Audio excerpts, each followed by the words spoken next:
सियाराम म बाबा सिंह हिन्दू सम्राट सेना नेपाल परिवार र यसैगरी सुनसरी जिल्लाको संयोजक र आज हामी काठमाडौँमा छौँ र अब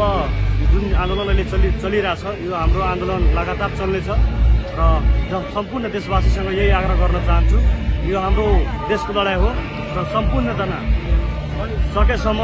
काठमाडौँ आउनु होला र यो हामीले सघाउनु होला किनभने यो हाम्रो मात्र कर्तव्य होइन यो पुरा नेपाली कर्तव्य हो र हामीले कसरी देश जोगाउनुपर्छ भन्ने कुरा पनि हामीलाई थाहै छ र विगतका केही घटनाहरूले गर्दाखेरि नै हामीलाई हरेक कुराको अवगत पनि भइसकेका छ देशमा के कुरीति के विकृति चलिरहेछ भन्ने कुरा त्यसै कारणले सबैजना यो आन्दोलनमा आउनुहोस् हामीले सघाउनुहोस् र हाम्रो हिन्दू राष्ट्र देशलाई हिन्दू राष्ट्र बनाउनुहोस् र राजा सहितको हिन्दू राष्ट्र बनाऊ। जय श्रीराम।